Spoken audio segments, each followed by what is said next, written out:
Capítulo de número 2 do profeta Ageu, diz assim a palavra do Senhor. No segundo ano do reinado de Dario, no 7º mês, no 21º dia do mês, a palavra do Senhor veio por meio do profeta Ageu, dizendo: Fale agora a Zorobabel, filho de Salatiel, governador de Judá, e a Josué, filho de Josadaque, o sumo sacerdote, e ao remanescente do povo, dizendo: Quem de vocês que tenha sobrevivido contemplou este templo na sua primeira glória? E como vocês o veem agora? Por acaso não é como nada aos olhos de vocês? Mas agora o Senhor diz: Seja forte, Zorobabel, seja forte, Josué, filho de Josadaque, o sumo sacerdote, e vocês, todo o povo da terra, sejam fortes, diz o Senhor, e trabalhem, porque eu estou com vocês, diz o Senhor dos exércitos. Palavra de Deus para nós nesta noite. Eu vou estar orando e pedindo ao Senhor que incline nosso coração para ouvi-la e respondê-la com obediência. Vamos a Ele? Pai, graças te damos por estarmos aqui hoje. É uma bênção, Senhor, o Senhor nos chamar para ouvir sua palavra. Nós te pedimos em nome de Jesus que nossos corações estejam abertos, que desejemos profundamente de que durante a exposição das Escrituras as nossas orações sejam respondidas. Orações que fizemos ao longo da semana, ao longo deste culto, Deus. Responde-nos por meio da tua palavra. Também traz inquietação a coisas que precisam mudar ao nosso pedido. Mostra-nos os teus caminhos, para que deixemos os nossos caminhos, Pai. Assim te pedimos, nos ajuda, em nome de Jesus. Amém.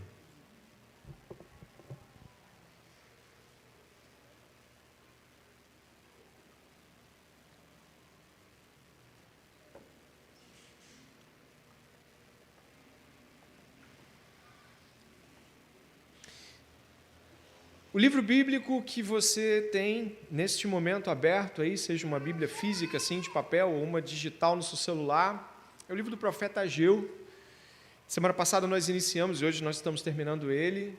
E esse livro do profeta Ageu é um livro, apesar de muito curto, muito denso. Aqueles que tiveram a oportunidade de se aproximar e ler durante a semana devem ter percebido que há muitas grandes lições, reflexões e direções bíblicas claras para o povo de Deus.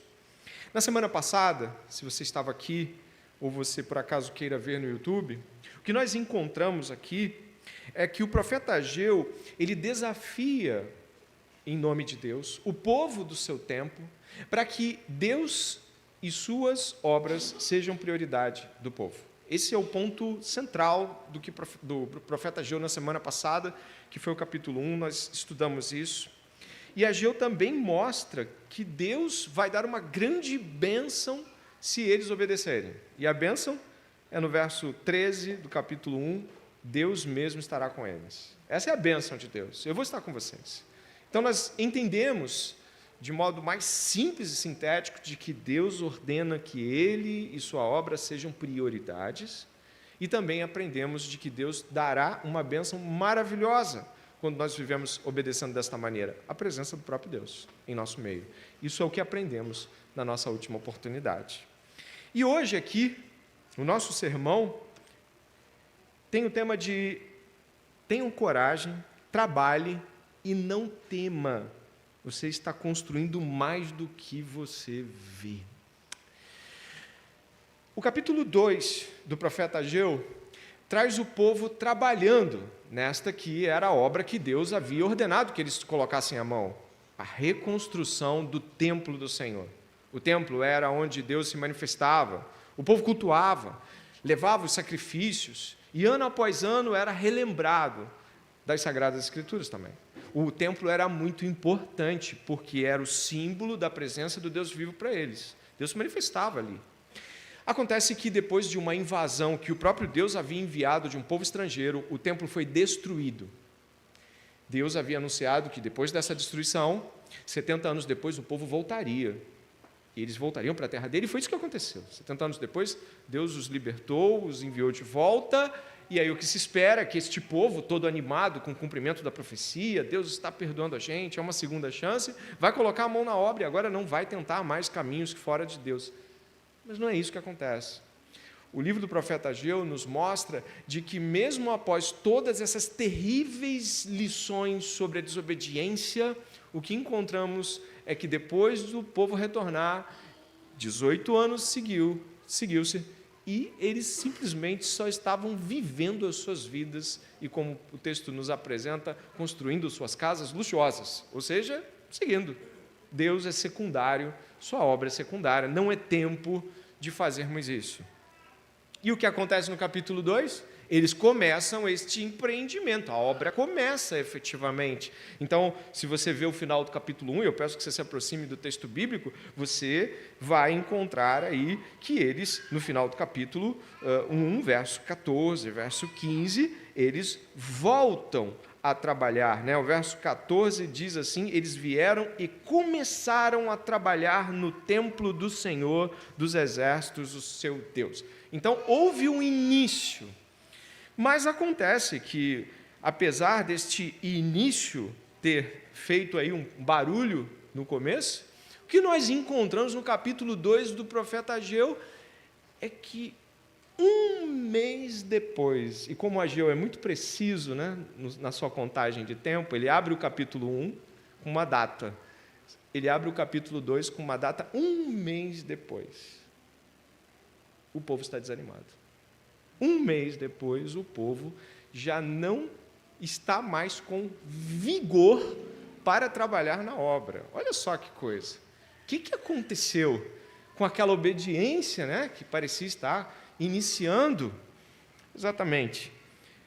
Eles olharam e viram que o andamento das coisas parecia apontar para algo que ficaria bem menor, bem menos grandioso, bem menos exuberante do que o templo era no passado. E aqui é o ponto central da questão do capítulo 2, é de que o povo está desanimado em prosseguir com uma obra que não parece que vai levar aos mesmos grandiosos feitos do passado, a exuberância do templo do passado. E este é o cenário que você encontra em Ageu capítulo 2. Começaram a obra, um mês depois, estão paralisados ou desanimados. E aqui é onde nós começamos esta última jornada juntos para entender o que Deus vai falar com eles. Imagine que algo vai ser dito da parte de Deus em relação ao seu desânimo. E onde você e eu estamos aqui nesta noite? Nós somos pessoas que frequentemente somos encorajados por Deus a mudanças de vida, a aproximações com Deus. Isso você e eu talvez já tenhamos passado. Você que está chegando para a fé pode se sentir desencorajado depois dos desafios iniciais, porque mesmo no começo da fé, da aproximação com o cristianismo, você também tem desafios. Então, digamos que o sermão de hoje aponta diretamente para os desanimados, para aqueles que porventura estão aqui pensando: como é difícil ser cristão, como é que eu vou arrancar forças de onde não está? E caso você esteja muito animado, pode ter certeza, não é que vai acabar o seu ânimo, mas alguns momentos da vida não vão ser como hoje, vão ter momentos muito difíceis. E eu gostaria de começar aqui com 4 cenas, 4 movimentos que você encontra distintos aqui no livro do profeta Ageu. O primeiro vai do capítulo 2, do verso 1 até o verso número 5, onde esta primeira, digamos assim, chamada de atenção à fortificação acontece. O verso 6 até o verso de número 9, nós temos Deus fazendo uma promessa de como Ele vai fazer com que as coisas se tornem grandiosas. Ali do verso 10 até o verso de número 19, você vai encontrar Deus mais uma vez chamando a atenção deles quanto ao seu procedimento. E nos versos 20 até o final, verso 23, você vai encontrar Deus trazendo uma última promessa grandiosa para o seu povo. Vamos ao primeiro ponto aqui. A A primeira pergunta que colocamos diante de nós é como lidar com o desânimo diante de uma aparente falta de grandeza do que vamos fazer. Como lidar com o desânimo diante de um cenário que parece que não será exuberante. Vamos ao texto bíblico. Verso 1 do capítulo 2. No 2º ano do reinado de Dario, no 7º mês, no 21º dia do mês, a palavra do Senhor veio por meio do profeta Ageu, dizendo: fale agora a Zorobabel, filho de Salatiel, governador de Judá, e a Josué, filho de Josadaque, o sumo sacerdote, e aos remanescentes do povo, dizendo, e aí eu peço que você leia comigo o verso de número 3, por favor.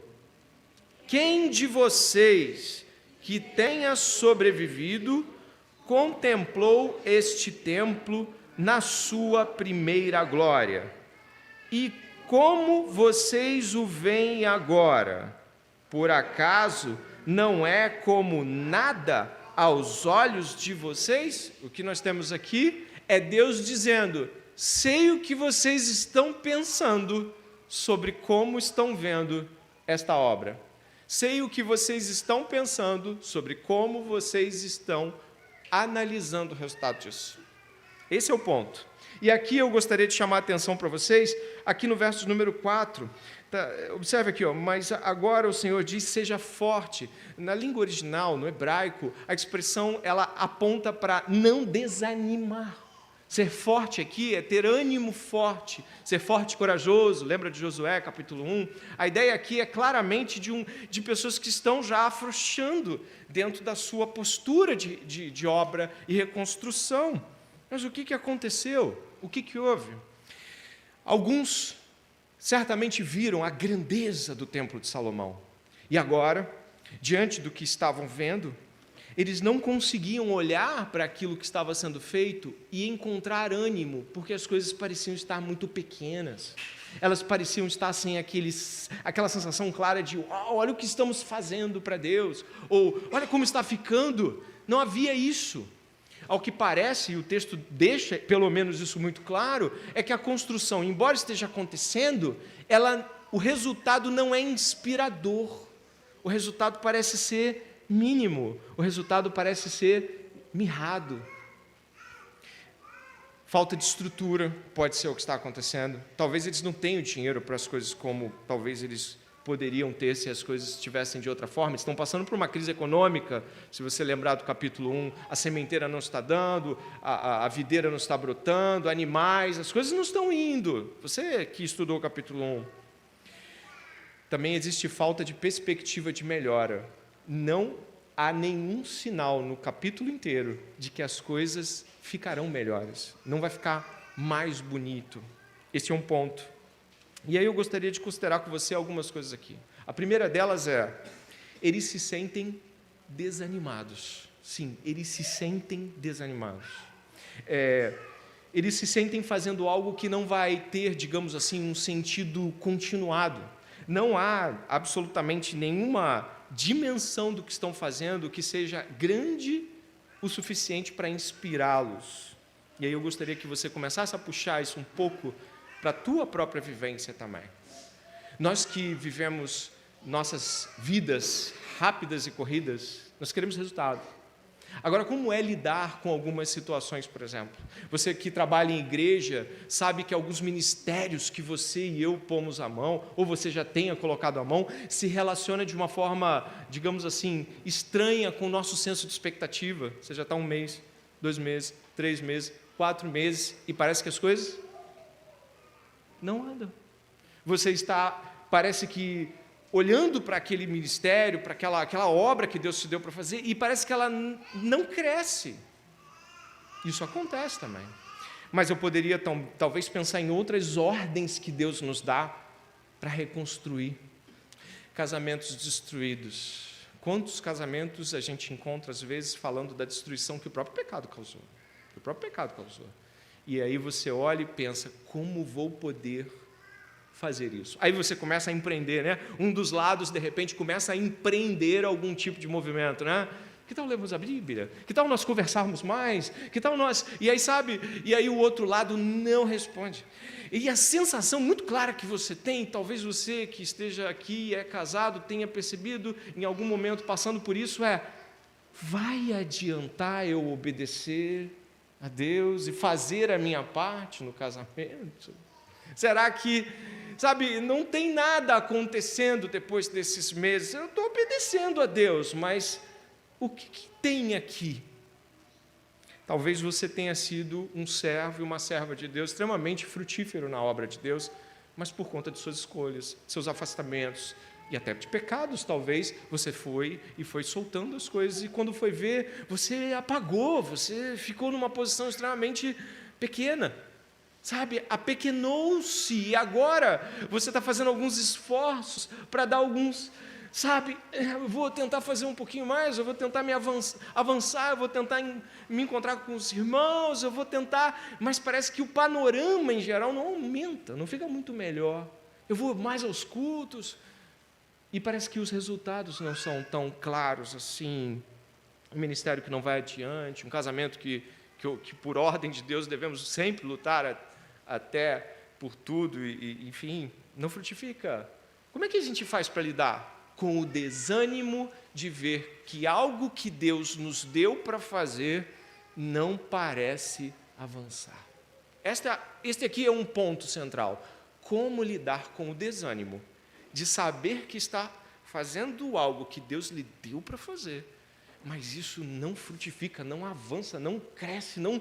Uau! E talvez você possa até comparar com o que já foi aquilo, que aí fica mais difícil ainda, né? Os dias áureos do casamento, aquele ministério pujante, aquele grupo de pessoas tão estimulado a fazer aquilo. Quando compara com o passado, ainda fica mais difícil lidar com o presente. Esse é um ponto aqui. Eu sei que vocês, diz Deus, alguns de vocês viram como isto era, e eu sei que alguns de vocês estão comparando com o resultado que vocês estão obtendo, e eu sei que vocês estão desanimados com isso. Esse é um ponto. Mas o que é o desânimo? Talvez a gente possa falar tanto a palavra que a gente nem saiba o que é desânimo. O que é o desânimo? Bom, eu vou começar, antes de dizer o que é o desânimo, o que ele revela, muitas vezes. O desânimo, ele revela uma dependência excessiva dos resultados. É claro que resultado ajuda a ver algumas coisas, mas quando o resultado requer uma dependência excessiva, o próprio resultado te desanima. O desânimo pode acontecer quando eu dependo dos resultados, ao invés de depender de Deus. O desânimo também, ele pode acontecer quando minhas expectativas temporais abafam minhas expectativas eternas. Sabe, aquilo que eu projeto para o hoje engole aquilo que Deus aponta para o amanhã. O desânimo vem também nessas circunstâncias. Você acha que Jesus tinha motivos para desanimar? Olha, eu vou lembrar só alguns deles para você ver como o nosso Senhor passou por coisas tais como essa. Por exemplo, Jesus Cristo, ele passou por rejeições completas. Ele foi rejeitado pelo seu povo, rejeitado pelos seus discípulos, rejeitado pela sua religião, rejeitado pelas autoridades políticas. Jesus Cristo, ele sofreu abusos físicos, violações, violências, todo tipo de coisa. Jesus Cristo trabalhou com uma das coisas que é mais dilemática dentro da vida, ministério, casamento. Jesus trabalhou com algo que para algumas pessoas é pedra de toque, traição. Você já ouviu essa expressão? Faz de tudo comigo, só não me traia. Ele lidou com a traição no seio do ministério. Jesus Cristo, ele lidou com tentações satânicas objetivas de Satanás. Faz isso que eu te dou aquilo. Mateus capítulo 4. Jesus Cristo, ele lidou com boatos e fofocas. Diziam, inclusive, que ele era um endemoniado. Ele fazia as coisas que ele fazia pelo poder de Beelzebu. Jesus Cristo, ele teve um claro e objetivo fracasso aos olhos humanos. A morte de cruz de Jesus não fazia ninguém se animar. Lembra dos dois homens no caminho de Emaús? Você lembra do desânimo deles? Você lembra disso, né? Já passaram 3 dias, achamos que ele era, mas ele não é. Ele não é.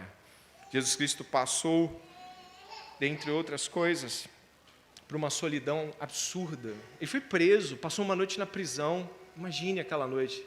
Depois ele foi para a cruz e ficou lá sozinho. Os discípulos fugiram dele. Solidão, exclusão, rejeição, violência, abuso, traição, desprezo. Jesus Cristo, ele recebeu todas as realidades que o desânimo precisa para se efetivar. Mas como ele não sucumbe ao desânimo? Duas coisas foram deixadas bem claras por Jesus em relação ao fato dele continuar. Fidelidade a Deus e confiança na soberania de Deus. Jesus Cristo, ele obedecia a Deus sobre todas as coisas. Jesus não considerava uma ideia pessoal que não fosse ideia com o Pai. Jesus Cristo não considerava que a fidelidade deveria ser, de alguma forma, negociada pelas circunstâncias. Basicamente, a grosso modo, o que eu vim fazer é o que Deus me mandou fazer, e eu vou fazer. Ele falou para fazer isso, eu vou fazer isso. Ele foi fiel em tudo que Deus ordenou que ele fizesse. A fidelidade prática de Jesus é uma expressão clara de alguém que está afastando qualquer desânimo. A outra coisa muito importante é a confiança na soberania de Deus. Se você marcar a sua Bíblia, como eu vou fazer, ir até o livro de Hebreus, no Novo Testamento, ali no capítulo de número 12, o livro de Hebreus, o autor de Hebreus, vai nos trazer aqui algo muito interessante sobre como Jesus cria no Deus soberano. Repare o que vai ser dito em Hebreus capítulo 12, verso 2. Diz assim: olhando firmemente para o autor e consumador da fé. Se você está lá, pode ler também. Jesus, o qual, em troca da alegria que lhe estava proposta, suportou a cruz, sem se importar com a vergonha, e agora está sentado à direita do trono de Deus. Não é? Ele não teve vergonha, ele passou por vergonhas, por desprezos, por todo tipo de coisa, mas ele foi prometido algo para ele. E essa promessa foi efetivada em Deus. Então, 2 pontos importantes. Você que sofre com desânimo, você que olha para as coisas e fica, puxa, mas não está dando em nada, mas não está saindo de nada. Deus te ordenou fazer isso. Faça. Deus tem bênção sobre a obediência? Tem. Creia em Deus e faça exatamente o que Ele está te pedindo. O nosso desânimo acaba sendo uma fé pessoal em nossa ideia de vida e uma confiança em nossos próprios planos. O desânimo vai estar lá dessa maneira. Lembra que eu falei primeiro, eu vou dizer os desenvolvimentos dele? O desânimo acontece quando eu tenho uma fé sobre como a vida deve ser e essa fé não se estabelece. Eu tenho fé e confiança em meus planos, força, meus relacionamentos, mas isso não se efetiva. E estes homens tinham uma ideia, talvez, de que a reconstrução do templo fosse dar em um negócio sensacional. Mas não deu. Não era esse o objetivo de Deus na vida deles. O segundo ponto, a falta de fé no futuro coletivo pode levar à falsa fé no presente individualista. De novo, a falta de fé num futuro coletivo pode levar à falsa fé num presente individualista. Vocês se lembram da casa deles no capítulo 1? Quem lembra da casa deles? Como é que era? A casa era luxuosa. Ian Dowling, que é um comentarista, fala assim, eles ainda tinham 2 aspectos para analisar. Esse comentarista fala uma coisa interessante, ele fala assim, eles lembravam do templo, que era luxuoso no passado e agora já não era, e ao mesmo tempo que eles tinham que terminar o templo, e o templo não era muito bonito, eles iam para a casa deles e a casa era o quê? Luxuosa. O que pode nos levar a considerar de que nossos empreendimentos pessoais, quando nos fazem viver realidades de sucesso, por exemplo, podem nos fazer abandonar o empreendimento coletivo de Deus com o seu povo, porque nós estamos tendo sucesso individual. Nós estamos tendo sucesso em nossas manifestações de trabalho, nossas realidades relacionais individuais, e aí sabe o que acontece? Entre olhar para isso, olha para cá, olha como eu dou certo nesta área da vida pública, é um termo que a gente usa muito, a vida pública, né? olha só, dou certo na vida pública, olha a minha vida acadêmica, olha a minha vida profissional, olha a minha vida econômica, olha como é que eu sou nos negócios. E aí, quando eu vou estar manifestando as realidades do reino, tudo é muito mirrado. Eu ponho a mão, mas não frutifica, as coisas não andam. Sabe, nós podemos cair no erro de comparar uma realidade individual com a entrega que o reino necessita, e é uma entrega coletiva. Nós, embora estejamos pessoalmente aqui, nós sabemos que as coisas não se movem por um ou para o outro apenas. A gente está unido em Cristo, a gente está, enquanto corpo, atuando e vivenciando essas realidades. Então, não existe essa de, pelo menos a minha vida individual está progredindo. Como isso? Como um cristão pode pensar desta forma? Você se lembra de ter lido alguma vez Mateus capítulo 4, do 8 ao 10? Você talvez lembre, né? E nesse texto, Mateus capítulo 4, do 8 ao 10, você vai encontrar Satanás prometendo para Jesus coisas semelhantes às que o Pai o daria, mas sem cruz. Sem a cruz, sem o sofrimento da cruz. Todos esses reinos são teus. Se prostrado, não precisa ir até a cruz. Mas as promessas de Abraão perpassam por Jesus e vão falar que Jesus vai ser o Rei dos Reis, o Senhor dos Senhores. Em Apocalipse a gente encontra isso, né? Então, o Pai tem em mente dar o mundo ao seu Filho. E Satanás promete algo similar. Eu posso te dar isso, só tem que dobrar o joelho aqui e me adorar. Onde chegamos aqui neste dilema? O nosso labor individual, aspas, em coisas que estão dando certo, pela graça de Deus. Em trabalho, estudo, às vezes até dentro de um casamento, as coisas estão progredindo em algum nível. Podem nos fazer pensar de que o esforço coletivo para que uma igreja, por exemplo, vá adiante, seja algo pormenorizável na nossa vida. Vamos deixar isso um pouco. Vamos ver o que vai acontecer. Vamos ver. Vai ter uma mudança aí de lideranças. Vamos ver o que vai acontecer aí. E a gente vai usando uns termos assim, meio evangeliquez, né? A gente vai falando assim, vamos ver aí. Vamos dar uma virada de 6 meses, sabe? É porque você, na verdade, você tem seus planos também. E eles requerem, estão indo bem. E nós, porventura, podemos olhar desta maneira. O que significa esta realidade, ou como lidar com isso? Isso tem uma legitimidade aparente. Isso tem uma legitimidade aparente. Sabe, quando você vê a comida no prato, a geladeira cheia, o carro com gasolina, isso é legal. Mas, se isso está lá e não te incomoda, que as pessoas não estejam sendo cuidadas por você, ajudadas por você.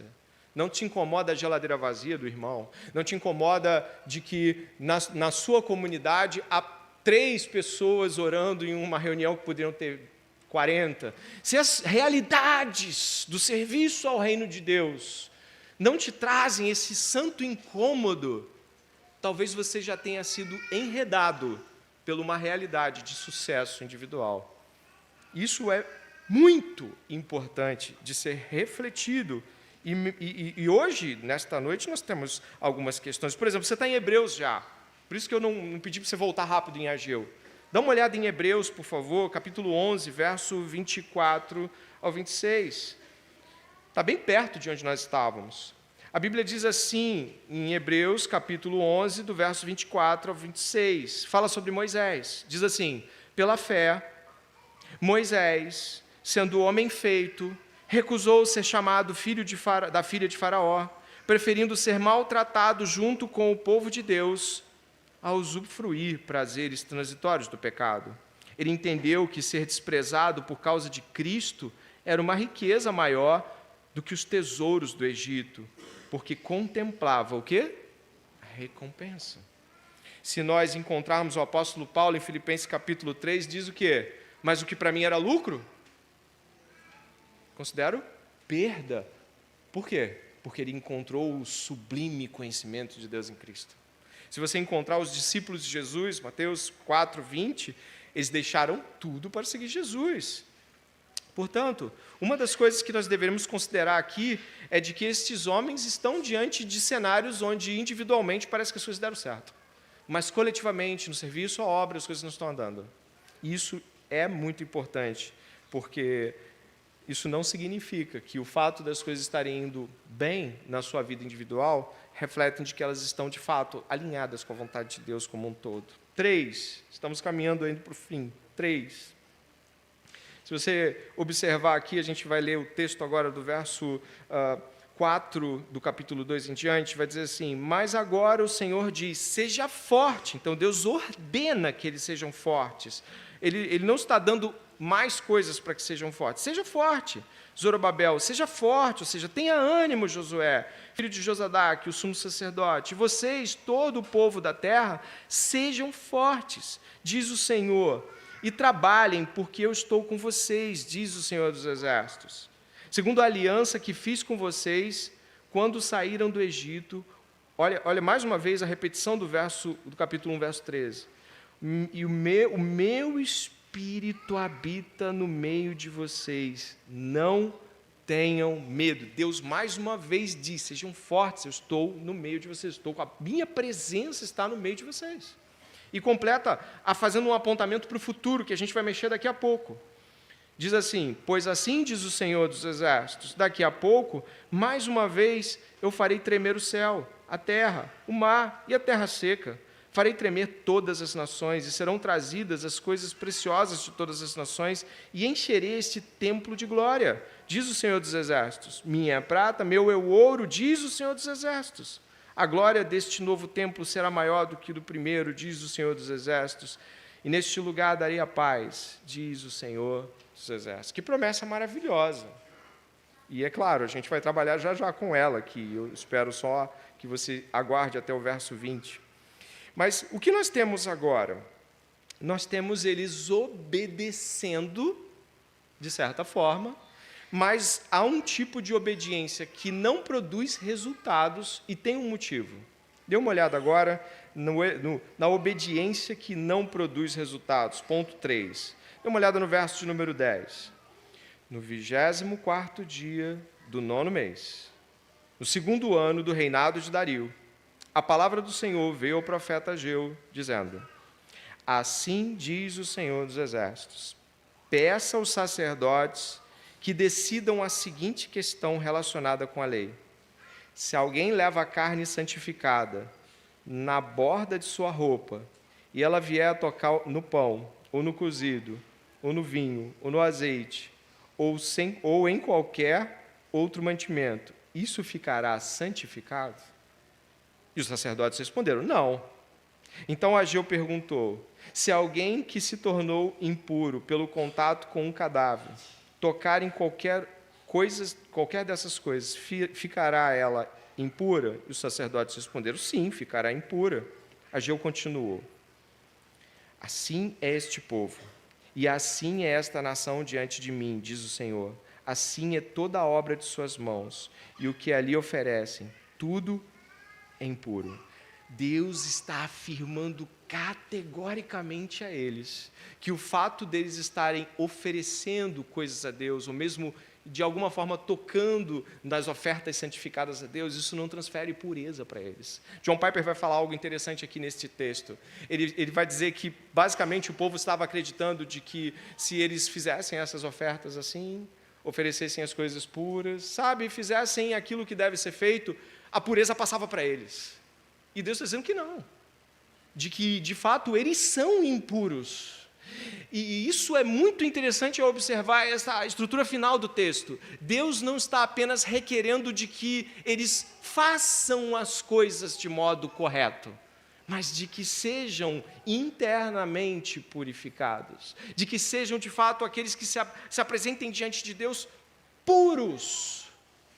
Olha como o que está sendo tratado aqui é muito além de vamos fazer a obra de Deus, vamos fazer o melhor, vamos servir com excelência. Não. Deus está tratando cada vez mais como eles apresentam-se diante de Deus. Então, mesmo quando nós estamos nos apresentando, talvez com os maiores esforços de serviço, ainda assim Deus requer pureza nossa diante dele. Por fim, avançando aí agora para os termos finais, o que nós vamos encontrar do verso 15 em diante é muito importante. Dê uma olhada. Agora considerem tudo o que aconteceu desde aquele dia.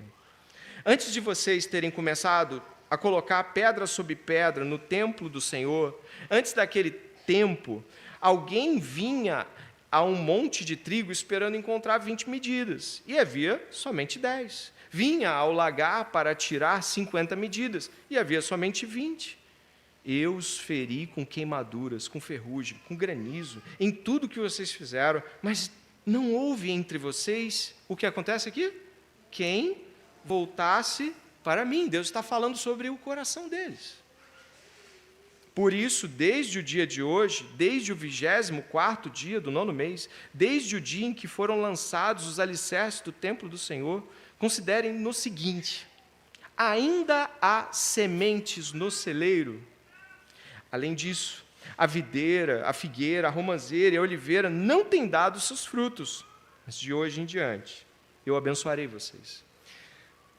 Mesmo diante do cenário deles não estarem se chegando do modo mais puro, mesmo diante de um cenário onde eles não estão diante de Deus com as disposições mais corretas, ainda assim Deus intenta o quê? Abençoá-los. Gracioso, bondoso. Deus é bom. Acabaram as sementes, eu sei. As coisas vão começar a mudar. E isso é extremamente importante para que você saiba que Deus não está fazendo trocas. Se der tudo certo, se vocês fizerem com o coração limpo, tudo vai dar certo. Não, ainda assim Deus mostra o pecado deles e ainda assim Deus os aponta dizendo: vou abençoar vocês. E mais, no último ponto aqui, verso 20. Trabalho aqui com o tema coragem, trabalho e não tema. Verso 20 diz: a palavra do Senhor veio pela segunda vez a Ageu, no 24º dia do mês, dizendo, isso aqui são 3 meses depois da primeira fala de Deus com eles, 3 meses depois: fale a Zorobabel, o governador de Judá, farei tremer o céu e a terra, derrubarei o trono dos reis, destruirei a força dos reinos das nações, destruirei os carros de guerra e os que andam neles, os cavalos morrerão e os seus cavaleiros matarão uns aos outros. Naquele dia, diz o Senhor dos Exércitos, tomarei você, Zorobabel, filho de Salatiel, que é o meu servo, diz o Senhor, e farei de você um anel de selar. Isso aqui é uma expressão real. O anel de selar estava na mão de um rei.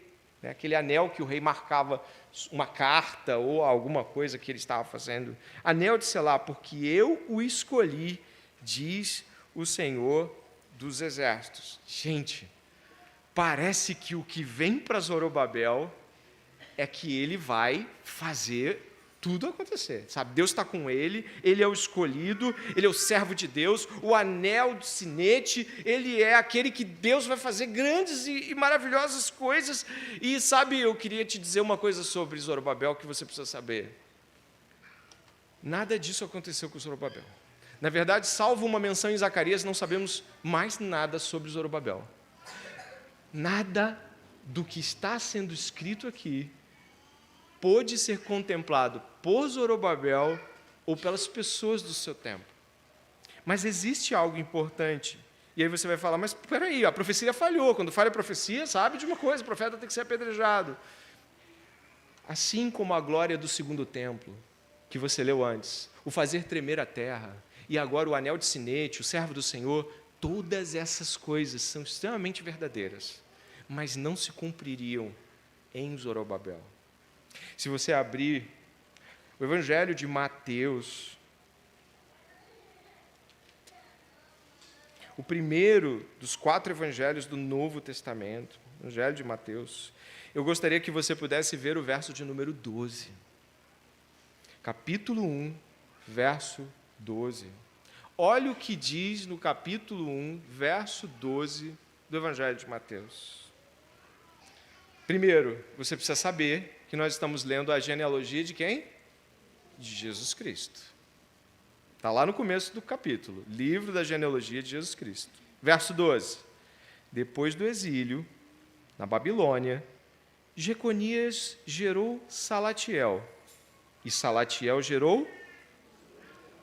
E sabe o que vai acontecer lá depois, no final? Quem vai ser o último a ser gerado nessa história aqui? Dê uma olhada. Vamos juntos até o final, então. Gerou Abiúde, Abiúde gerou Eliaquim, Eliaquim gerou Azor, Azor gerou Sadoc, Sadoc gerou Aquim gerou Eliúde, Eliúde gerou Eleazar, Eleazar Matã, Matã gerou Jacó, Jacó gerou José, marido de Maria, da qual nasceu Jesus, que se chama o Cristo.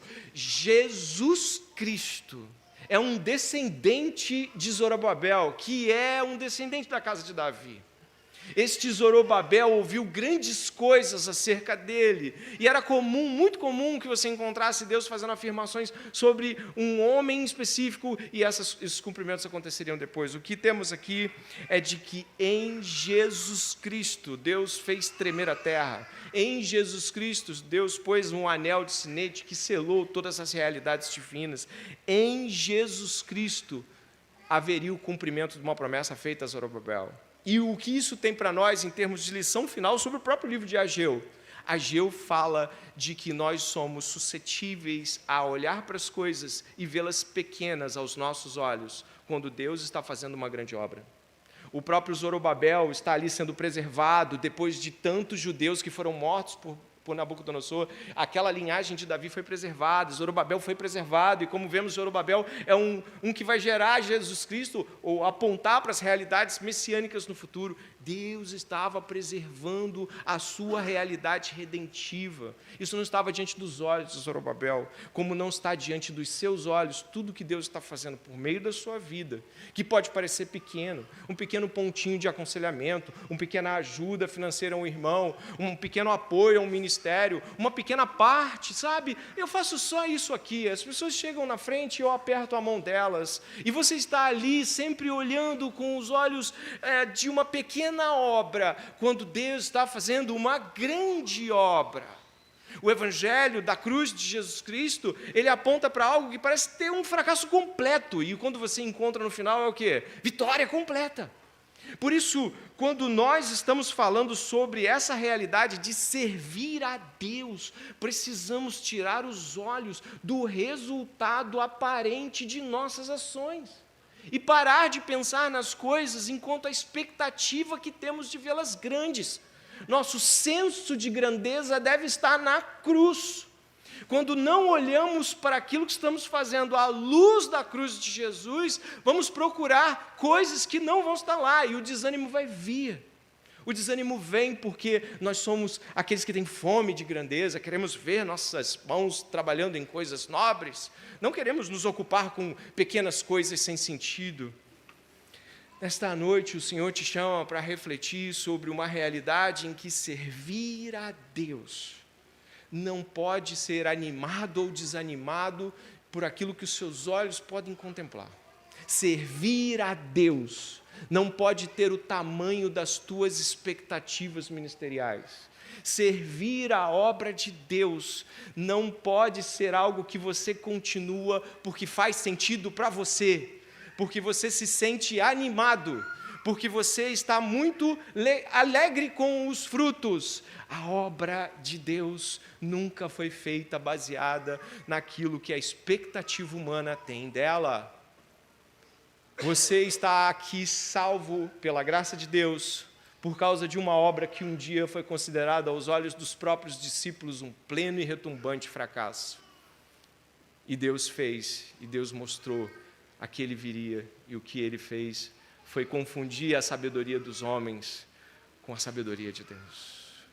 Que a cruz de Jesus Cristo, o fracasso retumbante aos olhares dos homens, mas a vitória perfeita e eterna de Deus, seja de fato o que te anima a seguir adiante no serviço à obra. Seja de fato o que te anima, e não se as pessoas estão respondendo como deveriam, e não se os frutos aparentes estão diante de você. Que esta noite o seu coração seja fortalecido, anima-te. Você está envolvido em uma obra muito maior do que você pode ver. Eu gostaria de orar e já convidar o Ministério de Música para tomar parte aqui, já que nós vamos ter em seguida a ceia do Senhor, mas ouve o que Deus te falou e ore comigo neste momento, para que você, que porventura esteja desanimado, encontre novamente o ânimo do Senhor. Ore comigo, por favor.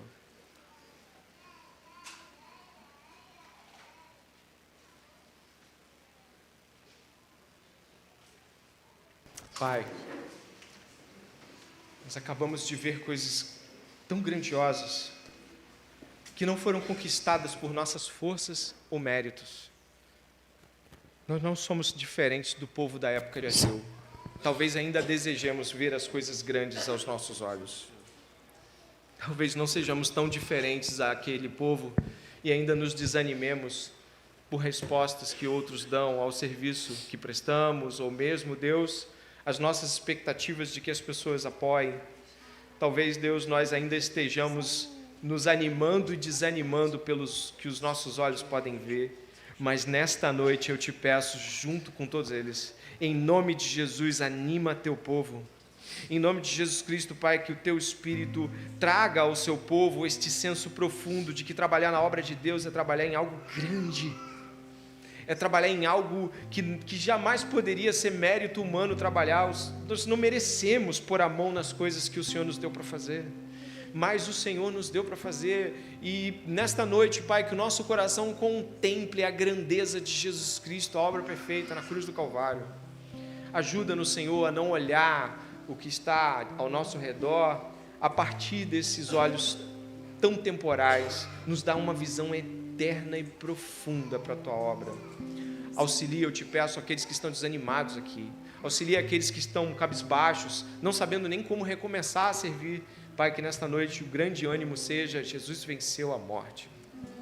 Que a graça e a misericórdia do Senhor anime os servos e servas, e aqueles, Senhor, que não te conhecem, possam nesta noite contemplar, não somente agora, mas também durante a ceia, Pai, como o povo de Deus se alegra no seu Senhor, como nós estaremos e estamos com o Senhor, e estaremos ainda mais no futuro, como o Senhor pertencer ao teu povo e ter a alegria que só Jesus pode dar, é único, é perfeito. Auxilia a todos nós aqui a ter visão clara e perfeita da tua obra, Pai, em nome de Jesus, amém.